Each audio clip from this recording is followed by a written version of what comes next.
All right, so what's going on, guys? So in today's video, we're finally gonna be pulling the engine out of the Gallant. Of course, you guys remember how I do it. I actually like to lower the engine down onto a dolly and then pull it out from underneath. So doing it this way, there's a couple benefits. It's pretty easy to do it this way, and of course, you don't have to use or own a engine hoist. You can do this at home, and all you need is like a $10, $15 dolly and a floor jack. The downside about it can be a bit difficult to get the car high enough up in the air so that you can pull the engine out. Now, fortunately, because we've taken the head off already, it should be pretty easy, but you'll probably need a floor jack and at least a couple wooden blocks to get the car up high enough. So we've been making a good amount of progress in the last couple of videos, but before we get to it, I want you guys to hit that subscribe button if you haven't already, hit that like button, continue to share the videos within the community, and then we can get started. So I've already done a little bit of work off camera, just mainly unplugging things and kind of getting everything situated. But now we're going to get started by removing the axles. All right, guys, so if you've been following my channel for a while, you've seen this a couple times, so this should look familiar. So I'm not going to go over it in too much detail. But to remove the axle, of course, we're going to need to remove, there's normally a cotter pin in the end of the axle, which you can use just a pair of pliers to pull out. This nut is a 32 millimeter. We're going to remove these bolts here on the bottom of the coilover or the strut, which are 24 millimeters. And so when we remove this one, it's going to free up the axle. When we remove these, it's going to allow us to pull this assembly forward. All right, guys, so I got the axles out of the hub. The transmission is draining. And if you don't know, this is your drain plug. It is a 24 millimeter. It is located on the back side of your transmission. I will show you that once I get it out of the car. So the good news is we're almost done. Barring any major hang-ups, all I need to do now is remove the shifter cables and the 3 remaining engine mounts. And of course, I'm going to remove that one first, which will be a lot easier to get to now that there's no head in the car, and then remove these side ones. So of course, they are held in by some cotter pins. So we're just going to pull those out.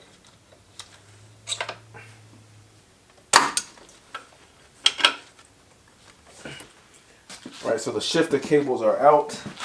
So I'm using a long extension just so I can clear the power steering line. And I can still use my impacts. I don't want to do this by hand. I'm going to get my jack and go ahead and raise the car up a little bit.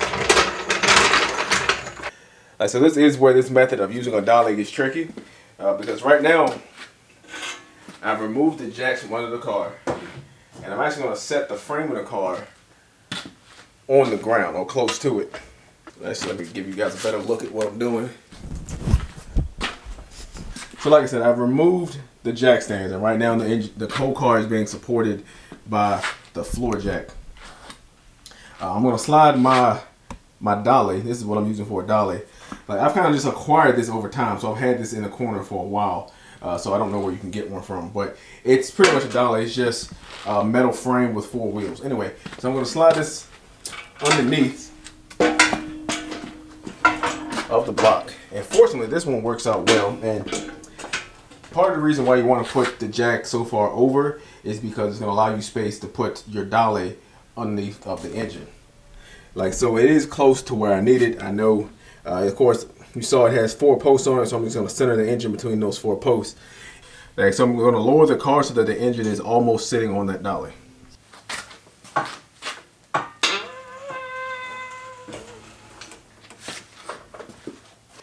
Alright guys, so the engine is touching the dolly. Everything is still being supported by the floor jack. And now I can just remove the 1 bolt on the transmission side to free that mount up. That bolt is a 17. So now that that's free, all I have left are these 3 bolts that hold this one in. So you could remove the mount in the same manner that you remove this one, just by taking the 1 bolt out that's in the middle here.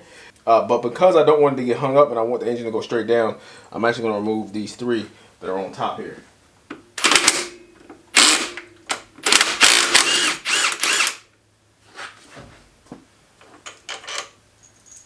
You can see when I'm taking these off, I don't want to take them completely off. I'm going to get them loose and just leave a couple threads. So now I'm just going to use something to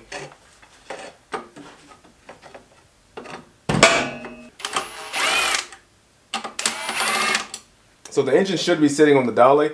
So at this point, you want to get a second floor jack, and we're going to go ahead and raise the car up. So in order to raise the car up, we're actually going to have to put our jack on the side and get to the subframe. All right, so I've got my jack under the side of the car underneath the subframe. It is supporting the car right now. So I just want to raise this up slowly and make sure the engine is not going to hang up on that mount, which I can already see it is going to. So I'm going to have to work my pry bar in there as well. And it really shouldn't be too difficult.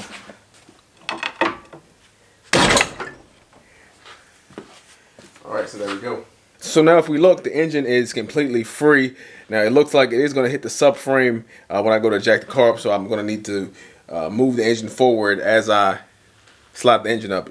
It's a great time to have somebody to help you, but if you're doing it by yourself like I am, you know, it's just going to take a little bit longer. So I'm going to just raise the body of the car up.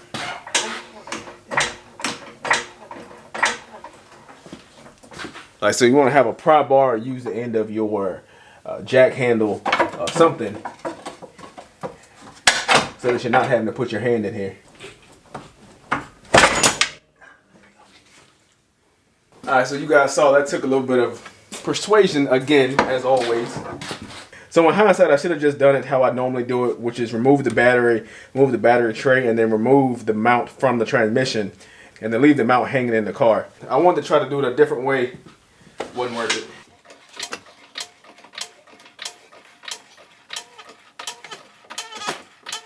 And as you guys can see, the engine is staying where it is. The engine is resting on the dolly. The body of the car is going up. And once I get this thing high enough, I'm going to go ahead and put jack stands under it. Alright guys, so you can see I've got everything about ready to come out. I did have to put a couple blocks of wood on my jack here just to raise it up an extra couple inches, because at full height, this thing is about 2 inches or so too short. And that's considering, you know, there's no head on the engine. So you may have to use more blocks in the future. That is something to be aware of. And really the big issue with doing it this way without a lift, it is mostly on the little dolly. It's a little off-centered, so I kind of missed there. But now we should just be able to pull this thing all the way out. Alright, so there we have it. It is out. Hopefully this is the last time for a while anyway that I have to pull this out. And the next time should be when the built motor is going in and I've got, you know, all-wheel drive components hanging off this thing. But for now, we're just going to start disassembling a little bit. And actually, I just noticed here, I don't know how I missed that, my clutch line is still attached. I'm glad I got this extra long, like, DSM one. Alright guys, so that's it. So the engine is finally out. Couple things I wanted to mention, that if you're going to do it this way, I would recommend having the floor jack just underneath the frame to begin with. The way I had it with the jack in the middle just made it really difficult. Once I tried to lower it down to the dolly, the jack got in the way, caused a few problems as far as that went, and it really didn't have to be that difficult if I had to just put the floor jack on the side, like under the subframe. Would have saved me a lot of headache. Double check that you unhooked everything. Somehow I forgot the clutch line. Fortunately, as I mentioned, it was the DSM clutch line. And you know, the DSM, the transmission is on the other side, so that clutch line is a lot longer than your 3rd gen clutch line. The benefit of that is you can really tuck it up and out of the way, so you won't be able to see it once it's really installed. So that's something for you guys to consider as well. But I want to thank you guys for watching my video. If you haven't already, hit that like button, hit the subscribe button. Have a great day.